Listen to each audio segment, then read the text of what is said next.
Hi, Katie M. Albee here. I am a soul midwife, and I am here to bridge the gap between the worlds of the unseen and the seen so that we can unlock the hidden truths that are within you.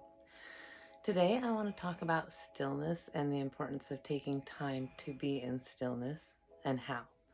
How many of you here practice stillness? I know in the beginning, for me, it was super duper uncomfortable. I've been a very active person my whole life. And I would tell people when they would invite me to meditate, I can meditate in motion. My mom said it's fine. And there's value in all of the different types of meditation. For instance, when I do ohms on a regular basis, I tap more into my body. It's more of that feeling. When I do time in stillness, I tap into that infinite intelligence, that where all that broad knowledge is, where we can bring that information back. In addition to, it brings stillness and peace of mind throughout my day. And so for somebody with a very active mind, that's very important. Especially when we want to make sure that we're staying discerning with our time and our energy, because our time is something that we can never get back. And our energy is just the most valuable resource that we have as well. And so making sure that it's generating more. So thinking about time and stillness, I remember one day I was going to do 30 minutes, and I listen to a lot of Joe Dispenza. I love him so much. And he talks about how we have to recondition ourselves because we've been conditioned this way throughout our lives.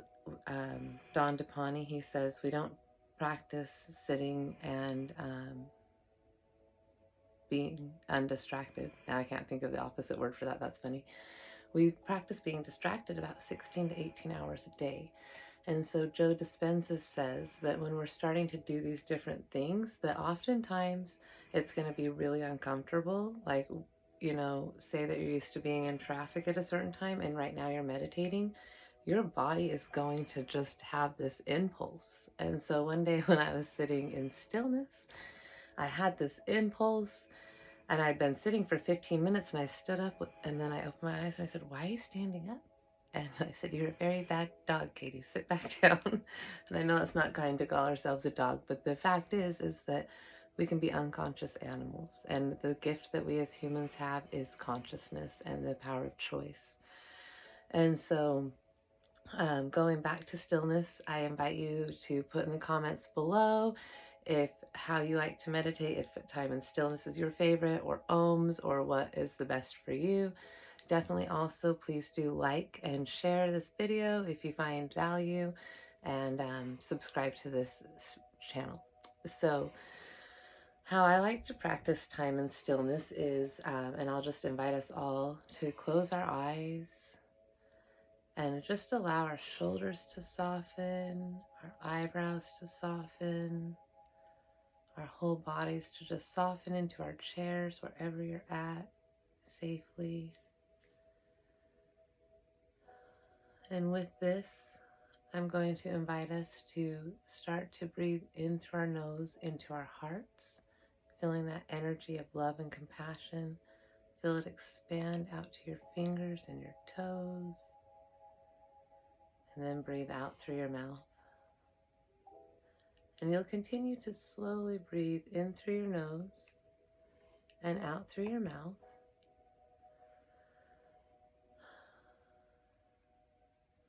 Into your heart center this entire time. And focusing with your eyes closed, your inner vision, onto your third eye, your forehead center. Just allowing any impressions to come through. And then with your ears, we're going to turn off the music. I invite you to listen for stillness. Oftentimes it sounds like static electricity, and you may hear my dog snoring in the background, so I invite you to hear the stillness over it. And we'll just breathe into this space for a few moments, listening for that stillness, breathing into our hearts with our focus on our third eyes. Again, simply breathe.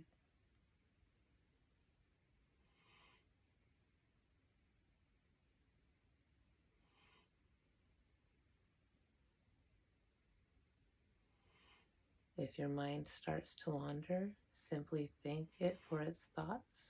Your mind's job is to create thoughts. And then listen for the stillness again. Tune back into that static radio.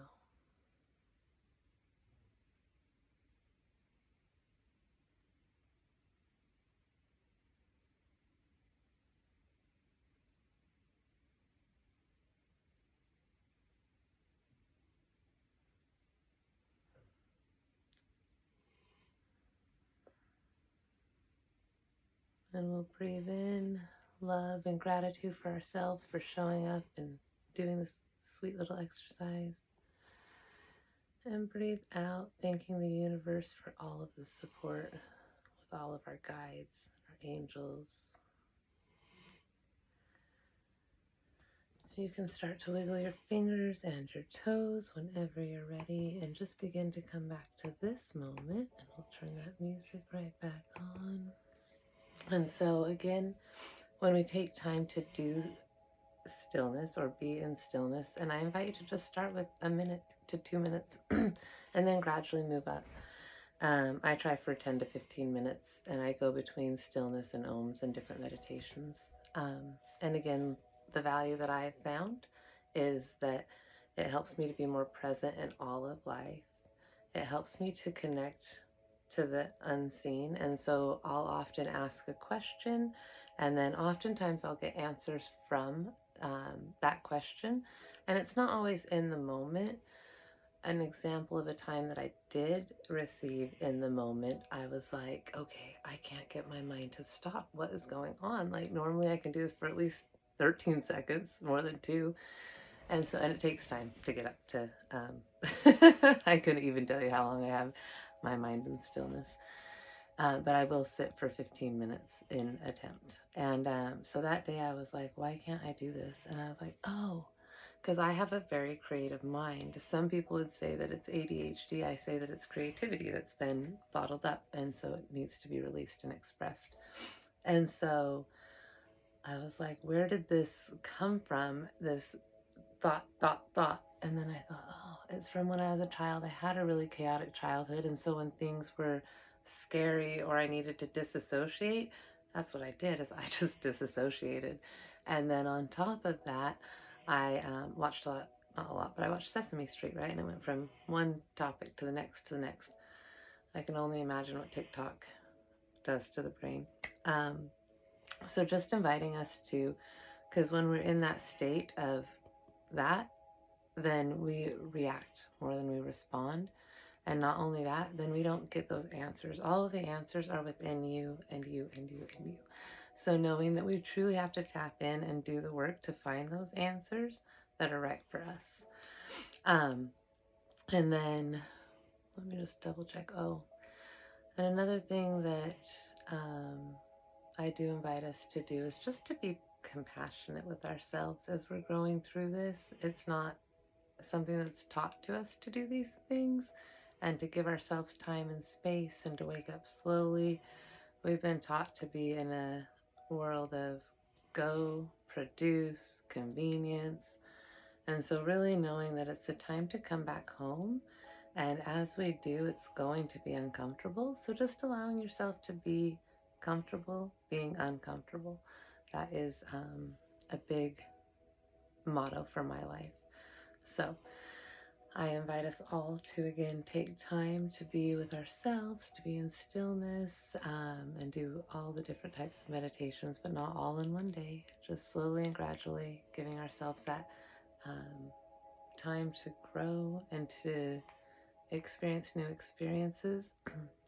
And one thing I really love to share, one of my great mentors shared with me, is that if you were to go to school for ice cream college, you would learn about the flavor and the texture and the color of the ice cream, but you would never actually taste it. If you didn't taste it, you'd never actually experience it.